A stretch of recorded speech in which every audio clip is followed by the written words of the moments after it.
رسول اعظم صلی اللہ علیہ وسلم نے ارشاد فرمایا افضل الصوم بعد رمضان شعبان لتعظیم رمضان۔ آقا کریم صلی اللہ علیہ وسلم ارشاد فرماتے ہیں رمضان کے بعد سب سے افضل شعبان کے روزے، رمضان کے بعد سب سے افضل شعبان کے روزے ہیں تعظیم رمضان کے لیے کہ ماہ رمضان کی آمد ہے، اس ماہ مبارک کی تعظیم کے لیے رمضان شعبان المعظم کے اندر انسان کو روزہ رکھنے کی کوشش کرنی چاہیے۔ اور یہ فرمایا گیا کہ رمضان کے بعد اگر کوئی مہینے کے روزے سب سے افضل ہیں تو وہ شعبان المعظم ہے۔ آقا کریم رؤوف رحیم علیہ العزت والتسلیم ماہ رمضان کے بعد سب سے زیادہ اگر کسی مہینے کے روزے رکھتے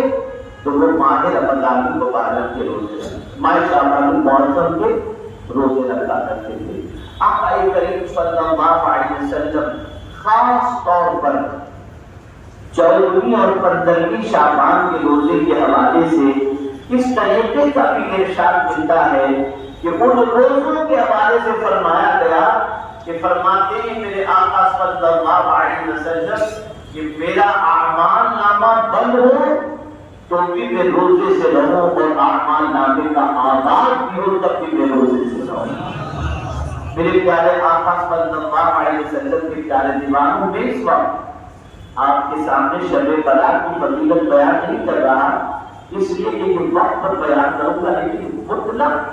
پورے مہینے کی فضیلت آپ کے سامنے بیان کرنے کی کوشش کر رہا ہوں۔ آقا کریم صلی اللہ علیہ وسلم نے ایک ارشاد کے مطابق ماہ شعبان میں کثرت سے روزہ رکھنے کا حکم دیا اور معمول بھی تھا حضور صلی اللہ علیہ وسلم کا۔ اب کثرت کا اطلاق 3 سے زیادہ ہوتا ہے، 3 پر اور سے زیادہ۔ تو آپ اگر ماہ شعبان المعظم میں 10 روزے نہیں رکھ سکتے، 20 روزے نہیں رکھ سکتے، 25 روزے نہیں رکھ سکتے، 28 روزے نہیں رکھ سکتے تو کوشش کریں کہ کم از کم 13، 14، 15 شعبان کے روزے رکھ لیں کہ اس روزوں کو رکھنے پر بھی کثرت کے حکم کے اندر یہ معاملہ شامل ہے۔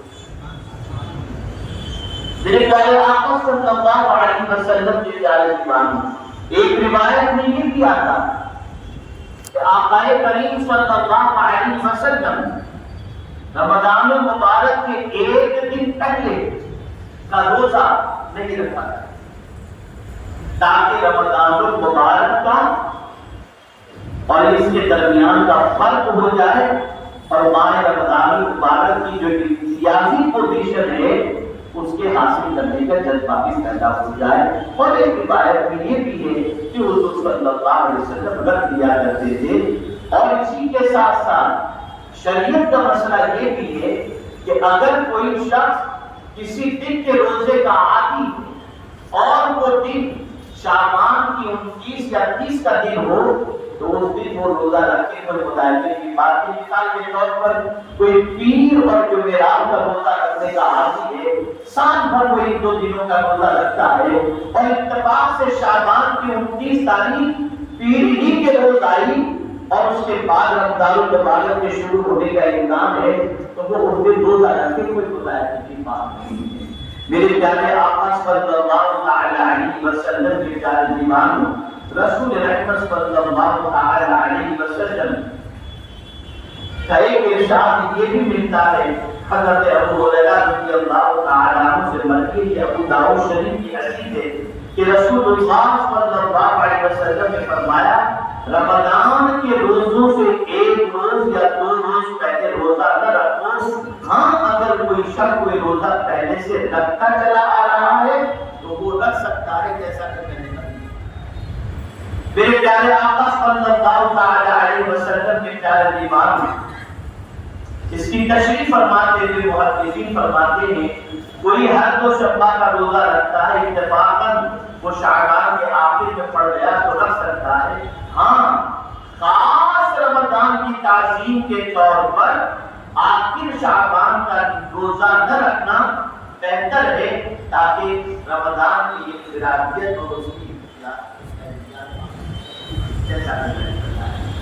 ہمارے یہاں ماہ رجب، ماہ شعبان، ماہ رمضان کے روزے 3 مہینے کے روزے رکھنے والے بھی بہت سارے اللہ کے بندے موجود ہیں، کوئی بتایا کہ بھی بات نہیں، لیکن فقہاء یہ فرماتے ہیں کہ یہ مہینوں کے روزے کثرت سے رکھنے کی بنیاد پر کہیں اتنی کمزوری واقع نہ ہو جائے کہ ماہ رمضان شریف کے آنے تک اس کی طبیعت کے اندر بگاڑ پیدا ہو جائے اور فرد روزے چھٹنے کا اندیشہ پیدا نہ ہو جائے۔ اس لیے اس چیز کا بھی خیال رکھنا چاہیے کہ ماہ رمضان المبارک کے روزے ہمارے اوپر گرا نہ گزرے، ہمارے لیے طبیعت کی خرابی کا سبب نہ بنے پہلے کے روزے، تو ہمیں چاہیے کہ ہم اس چیز کو مقدم رکھیں اور اس چیز کو جو ہے وہ اس کا احتیاط رکھیں۔ اگر کوئی رکھتا ہے اور اس کی عادت میں شامل ہے، یوز ٹو ہو چکا ہے، کوئی تکلیف نہیں ہوتی، تو اس میں بھی شریعت نے منع نہیں فرمایا، کوئی مداخلہ نہیں ہے، رکھ سکتے ہیں۔ میرے پیارے آقا صلی اللہ تعالی علیہ وسلم کے پیارے دیوانوں، نفل روزوں میں سب سے زیادہ روزے اگر کسی مہینے کے حضور صلی اللہ علیہ وسلم کو معلوم تھے تو وہ ماہ شعبان المعظم کے تھے۔ یہ چند باتیں میں نے ماہ شعبان المعظم کی فضیلت میں آپ کے سامنے رکھ دیا۔ 2 عمل خاص طور پر ذہن کے اندر رکھیں کہ اس ماہ مبارک میں پرٹیکولر 15ویں شب ہی کو نہیں، ریگولر پورا مہینہ اللہ سے توبہ کریں کہ رسول اعظم صلی اللہ علیہ وسلم نے فرمایا